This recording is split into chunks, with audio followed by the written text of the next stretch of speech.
ઋષભદેવને ત્યાં અવતાર ધારણ કર્યો છે. આ ઋષભદેવ એ જૈનોના પ્રથમ તીર્થંકર મનાય છે.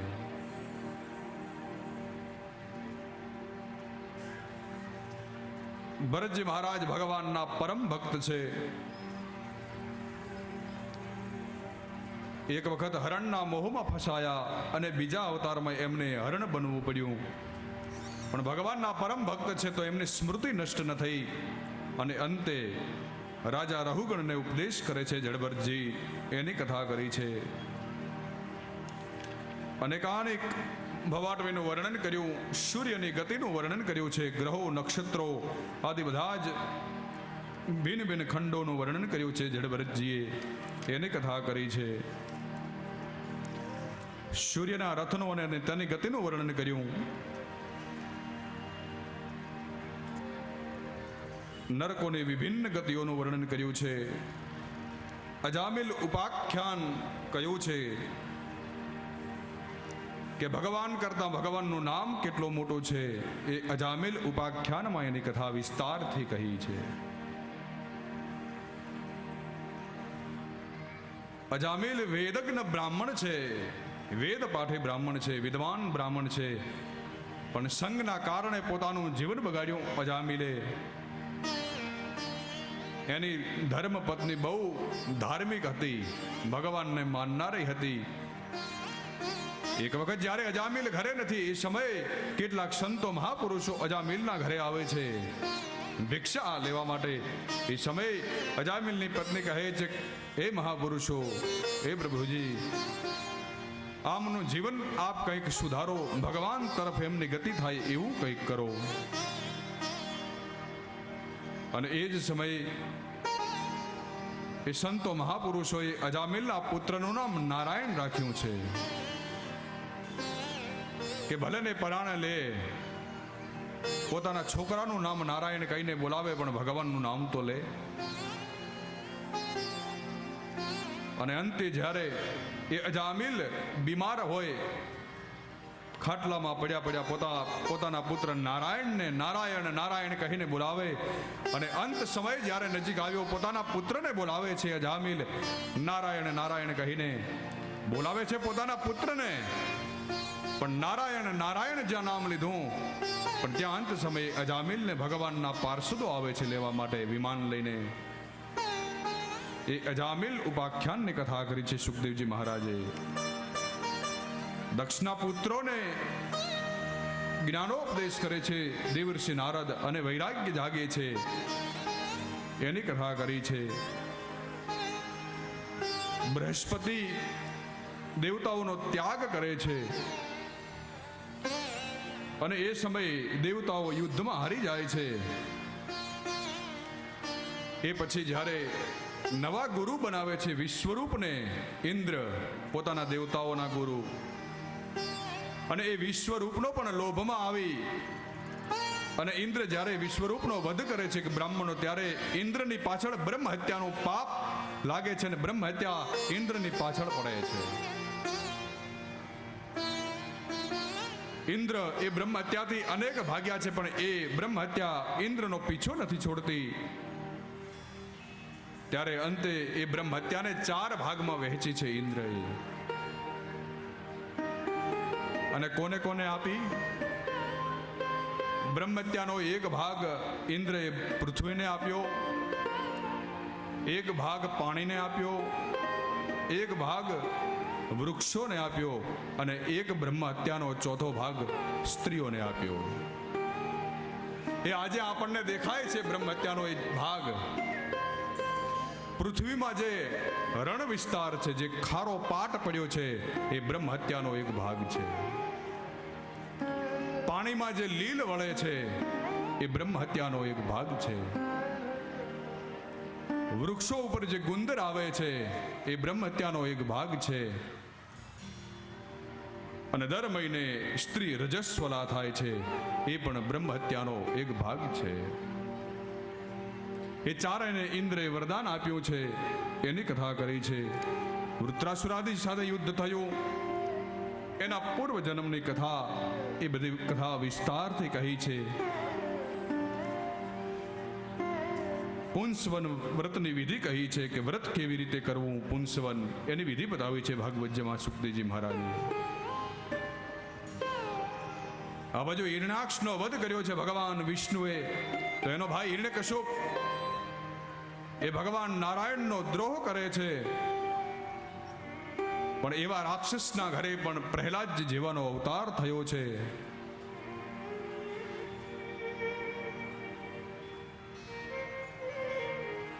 હિરણ્યકશ્યપ પાઠશાળામાં ભણવા માટે મોકલે છે પ્રહલાદજીને, પણ ઉલટાના પ્રહલાદજી બધાને ભગવાન નારાયણનો 12 અક્ષરી મંત્ર એ બધાને શીખવાડે છે કે ઓમ નમો ભગવતે વાસુદેવાય, એનું જ રટણ કરવું જોઈએ.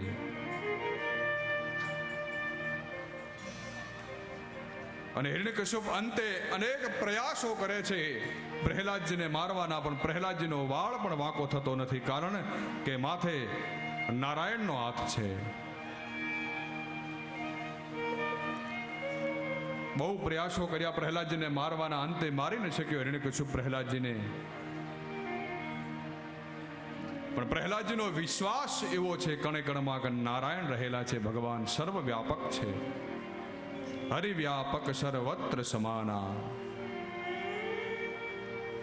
ભગવાન તો અનંત છે, હરિ અનંત હરિ કથા અનંતા, કહી સુનહી બહુ વિધિ સબ સંતા. વ્યાપક છે એટલા માટે જ ભગવાનનું નામ છે વિષ્ણુ.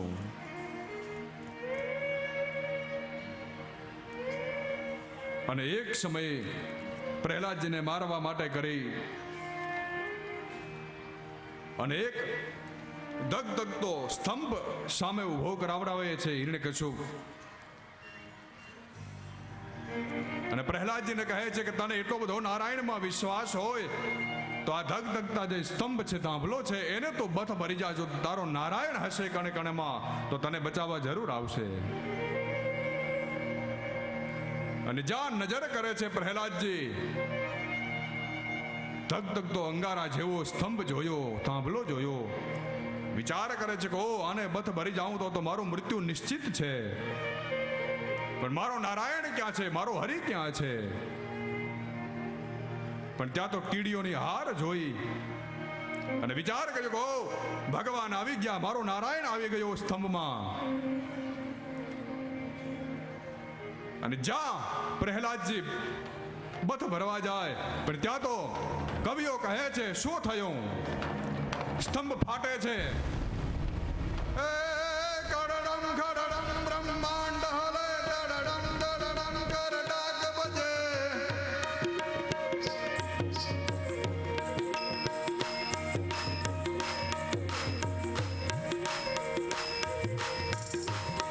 કડડમ ખડડમ બ્રહ્માંડ હલે, દડડમ દડડમ કરડાક બજે. કડડે ધરણી કડડમ ખડડમ હડડમ મુખનાદ ગુજંત કરે.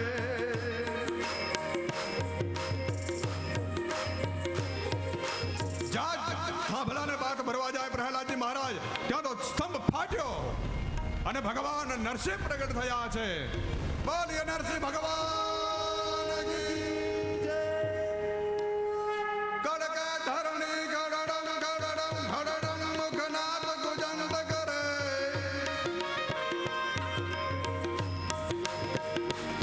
પરમેશ્વર મોહ ધરે પશુપાલન કામ પ્રજાગણ નાચ કરે.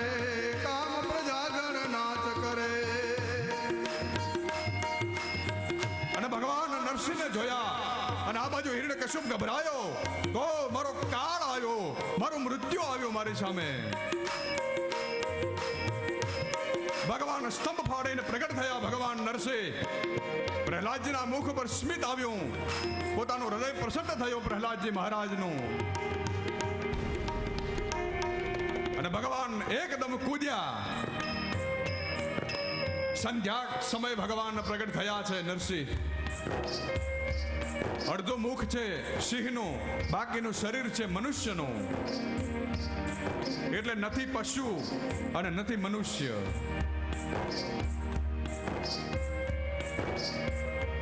હિરણ્યકશ્યપને કેટલાક વરદાન છે આપ બધા જાણો છો.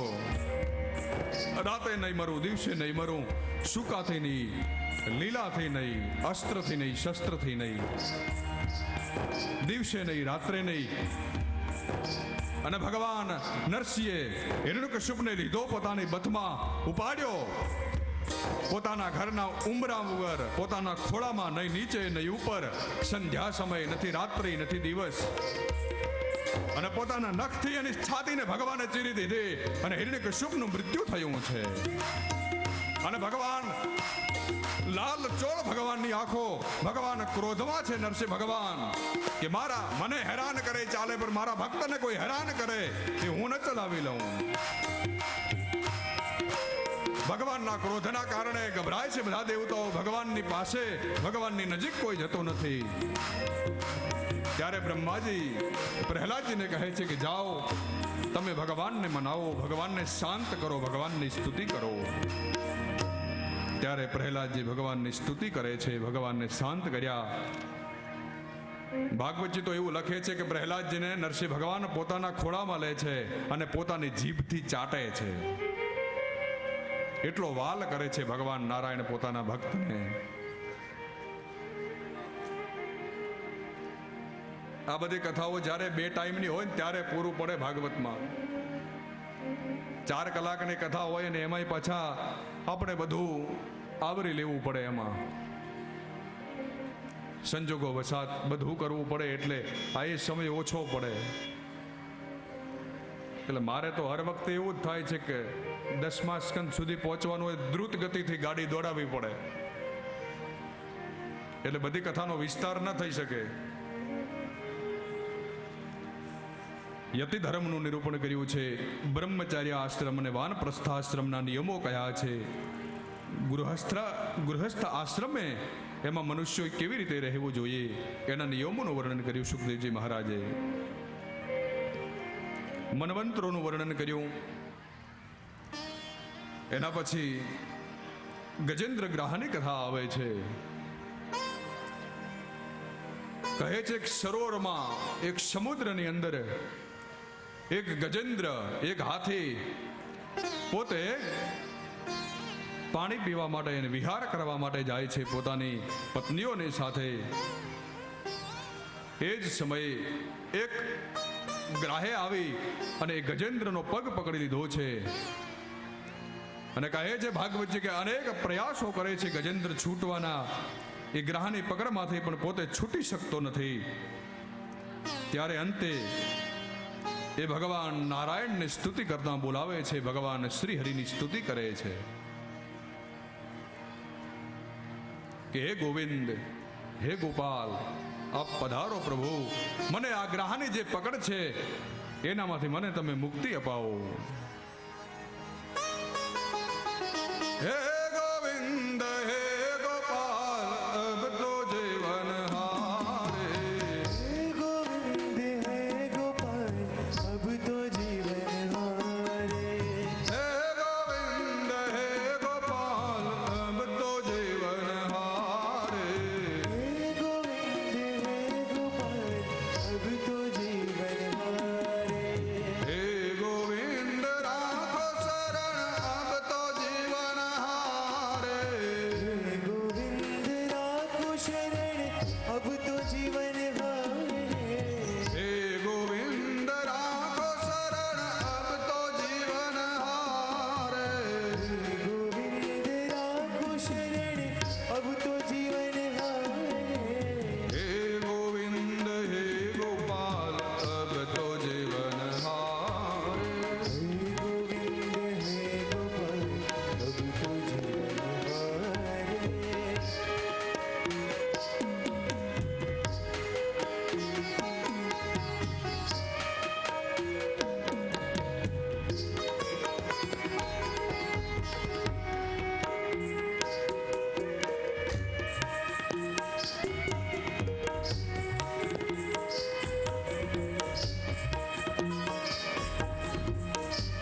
को पुकारे। नावकार डूबने लगे कृष्ण को पुकारे। हे गोविंद हे गोपाल अब तो जीवन हारे। हे गोविंद हे गोपाल अब तो जीवन हारे।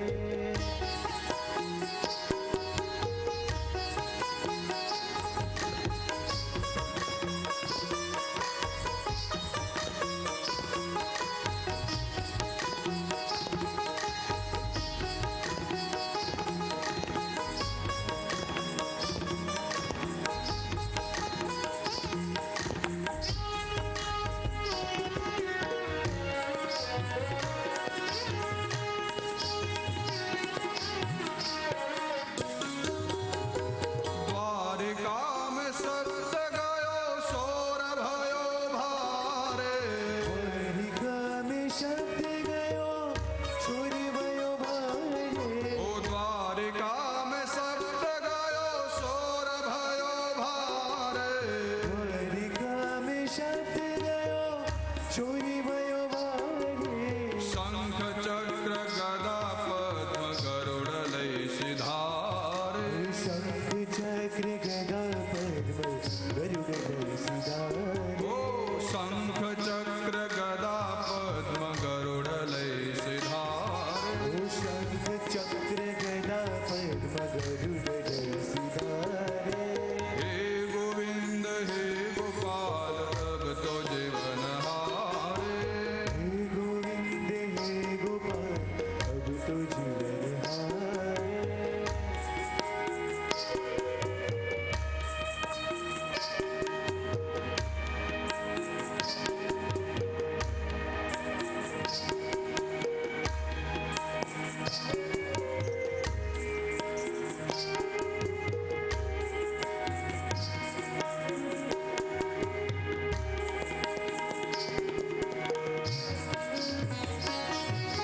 शूर कहे श्याम सुनो शरण है तिहारे। फूल के श्याम सुनो शरण है तिहारे। शूर कहे श्याम सुनो शरण है तिहारे। फूल के श्याम सुनो शरण है तिहारे। अब के बार पार करो नंद के दुलारे। अब की बार पार करो नंद के दुलारे। अब के बार पार करो नंद के दुलारे। अब की बार पार करो नंद के दुलारे। हे गोविंद हे गोपाल अब तो जीवन हारे। हे गोविंद हे गोपाल अब तो जीवन हारे। हे गोविंद हे गोपाल अब तो जीवन हारे। हे गोविंद हे गोपाल अब तो जीवन हारे। ભગવાન ચતુર્ભુજ રૂપે પ્રગટ થયા, ગરુડ ઉપર આવ્યા, સવાર થઈને શંખ ચક્ર ગદા પદ્મ લઈને પોતાના સુદર્શન ચક્રથી ગ્રહનું મસ્તક ધડથી જુદું કરીને ગજેન્દ્રનો મોક્ષ કરાવ્યો ભગવાને. દેવોને દાનવોએ સાથે મળીને સમુદ્ર મંથન કર્યું એની કથા કરી છે. અનેક રત્નો નીકળ્યા છે. દેવો અને અસુરોનું યુદ્ધ થયું એ કથા કરી છે. આગામી 7 મન્વંતરોનું અને મોહિની રૂપ ધર્યું ભગવાને અને દેવતાઓને અમૃત પાયું એની કથા કરી છે સુખદેવજી મહારાજે.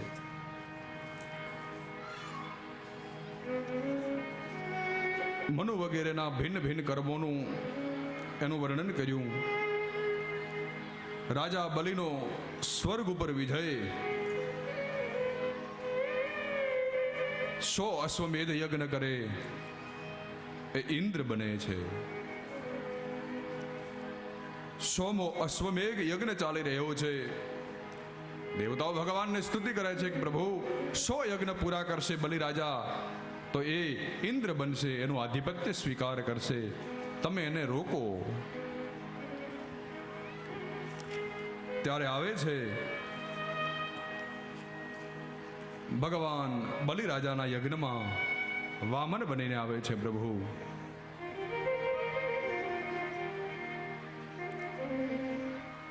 ભગવાન વિષ્ણુ ભગવાન નારાયણ વામન બનીને આવે છે બલિરાજાના યજ્ઞમાં.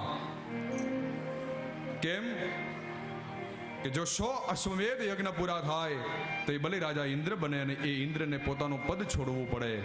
માટે બલિને રોકવા માટે કરીને ભગવાન નારાયણ આવે છે વામન અવતાર ધારણ કરીને. વિષ્ણુ વામન બનીને આવે છે. વિષ્ણુ વામન થઈ આવ્યા રે. વિષ્ણુ વામન થઈ આવ્યા. ઓ વિષ્ણુ વામન થઈ આવ્યા રે. વિષ્ણુ વામન થઈ આવ્યા. હે મટાડવા બીજો ઇન્દ્ર મારા વાલા. જો ઇન્દ્ર મારવા. હે મટાડવા બીજો ઇન્દ્ર મારા વાલા. જો ઇન્દ્ર મારવા. આજ વિષ્ણુ વામન થઈ ચાલ્યા રે. આજ વિષ્ણુ વામન થઈ ચાલ્યા.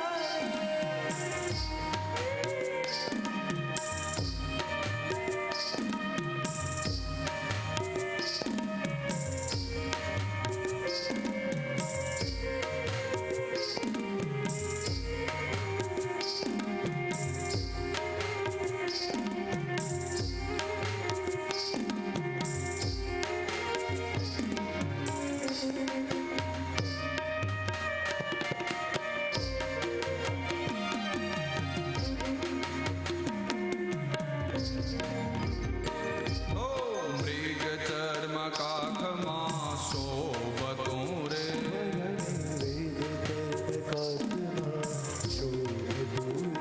હો મૃગ ચર્મ કાખમાં શોભતું રે લો.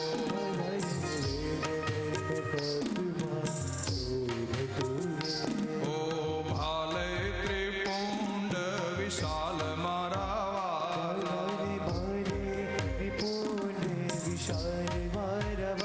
હે ભાલે ત્રિપુંડ વિશાલ મારા વાલા.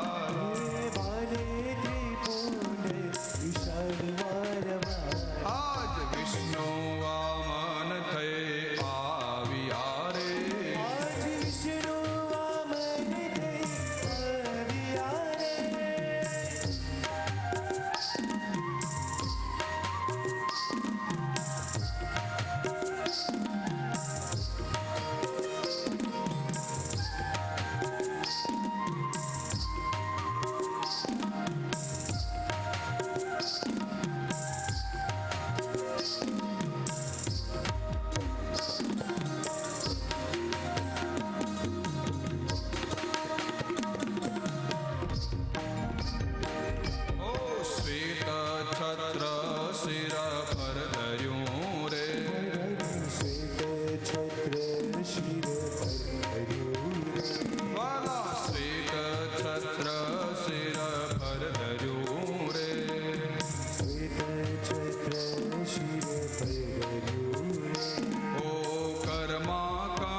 કચ્છમાં હું જાઉં છું રે આજ ભૃગુ કચ્છમાં હું જાઉં છું રે આજ ભૃગુ કચ્છમાં હું જાઉં છું રે આજ ભૃગુ કચ્છમાં હું જાઉં છું રે એ હણવા બલીનું અભિમાન મારા વાલા હરિવા બલીનો અભિમાન મારવા એ હણવા બલીનું અભિમાન મારા વાલા હરિવા બલીનો અભિમાન મારવા આજ વિષ્ણુ વામન થઈ ચાલ્યા રે આજ વિષ્ણુ વામન તે ચાલ્યા રે આજ વિષ્ણુ વામન થઈ ચાલ્યા રે આજ વિષ્ણુ વામન તે ચાલ્યા રે આજ વિષ્ણુ